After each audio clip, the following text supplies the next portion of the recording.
আমি একটু আস্তে আস্তে ছোট ছোট দুই চারটা কথা বলবো, শুনবেন তো আপনারা? আমি আবার বেশি জোরে পারি না, রাস্তা দিয়ে হাঁটে। কি কথা ঠিক কিনা? আবার আমাদের মধ্যে কিছু বক্তা হুজুরও আছেন মাশাআল্লাহ, আবার ইউটিউব ভাইয়েরা তো প্রচার করবো, এরা বললে তো কই যারা ভাড়ি যাইবে, ঠিক নেই? এরা এই ওয়াজ করে আর তসবিহ একটা হাতের মধ্যে, এটা কি দরকার? এটা তো নফল ইবাদত। তাহাজ্জুদের নামাজ আল্লাহ কি দিনের 12টায় পড়তে বলছে না রাতের অন্ধকারে পড়তে বলছে? শেষ রাত পড়তে বলছে। অর্থাৎ নফল ইবাদত যত আছে আপনি গোপনে করবেন, কথা বলছেন। আর ফরজ ওয়াজিব সুন্নত এগুলো আপনি প্রকাশ্য করবেন, তবে অহংকার করা যাবে না। এখন তসবিহ পড়বেন, এটা তো নফল ইবাদত। আউয়াবিন পড়বেন, ইশরাক পড়বেন, নফল ইবাদত। তাহাজ্জুদ পড়বেন, নফল ইবাদত। কোরআন পড়বেন, নফল ইবাদত। সুবহানাল্লাহ বলবেন, নফল ইবাদত। যত গোপনে করবেন তত ফায়দা বেশি। এখন এই যে তসবিহ পড়তেছে, তাহলে এটার মধ্যে অহংকার আছে কিনা?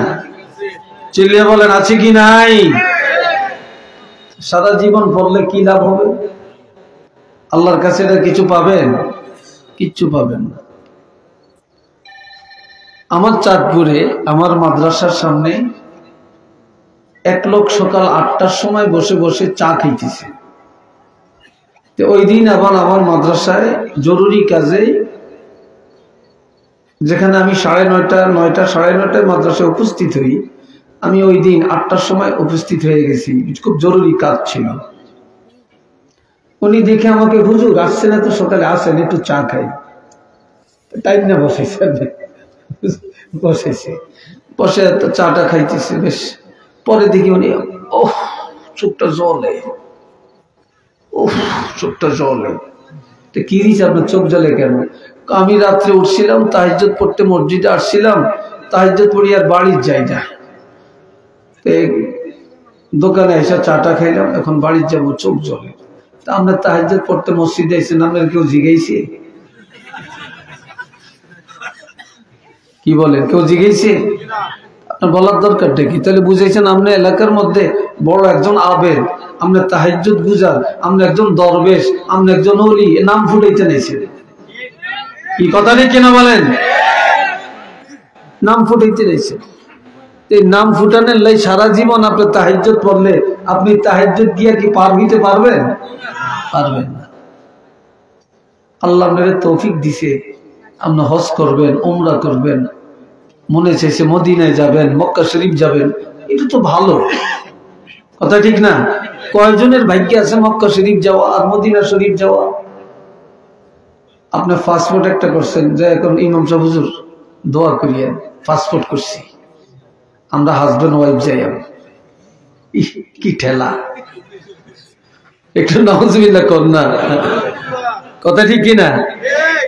আবার অনেক ইনশাল্লাহ বিষয় করছি হুজুর উমরার জন্য, আমাকে ফ্যামিলির আমরা 4 জন যাব, ইনশাল্লাহ দোয়া করিয়েন। এখন আপনি হজ করে আসছেন, আপনার নামের শেষে আলহাজ লিখতে হবে কেন? হাজি লিখতে হবে কেন? হাজির বাড়ি লিখতে হবে কেন? হাজির মার্কেট লিখতে হবে কেন? তাহলে বুঝা গেল আপনার মার্কেটের নাম ফুটানোর জন্য, বাড়ির নাম ফুটানোর জন্য, আপনার নামের আগে হাজি বসানোর জন্য আপনি হজ করছেন। আপনার হাজি না কইলে, আলহাজ না কইলে কইজা ফেটে যাইতেছে, তাহলে আপনি কোন পদের হাজি সাহেব হইলেন? কি কথা ঠিক কিনা? আপনার নামাজ পড়ছেন, নামাজি বলা হয় না। আপনার রোজা রাখছেন, রোজাদার বলা হয় না। আপনি হজ করছেন, আপনাকে হাজি বলতে হবে। কি কথা ঠিক না?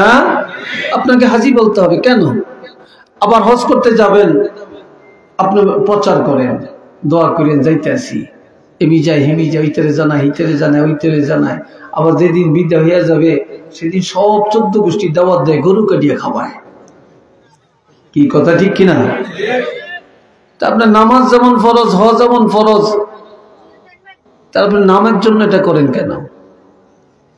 তাহলে এই নামের জন্য যদি আপনি হজ করেন, ওইখান সহিদিকে তাকিয়ে বেশি আশ্চর্য লাগে আপনাদের। খুব খারাপ লাগে এটা। আপনারা কেন চাবেন ওইদিকে আমাকে বলেন? এই গেটে কি আছে বলেন? কোন জিন আছে না ভূত আছে? এটা তো আশ্চর্য না। আমার কথা বুঝেন না? না আমার কথায় কোনো আপনাদের দুঃখ লাগে? তো এইভাবে যদি আপনি জীবন ভর কয় ইনশাআল্লাহ হুজুর দোয়া করিয়েন যে এই 30 বার হজ করছি, এইবার গেলে 31 বার হইব, এই কথা ঠিক কিনা? আবার কমনকে 40 বার হজ করছে, আপনি নামের জন্য না করছেন, আপনি 40 বার না আপনি 80 বার হজ করেন, নামের জন্য যদি করেন, এই হজ দিয়া কি আপনি জান্নাতে যাইতে পারবেন? পারবেন না। এই জন্য প্রত্যেকটা ইবাদত অল্প হোক, যদি ইখলাসের সাথে করেন, আল্লাহর জন্য করেন, কসম আল্লাহ এই অল্প ইবাদতে আপনি জান্নাতে যাইতে পারবেন।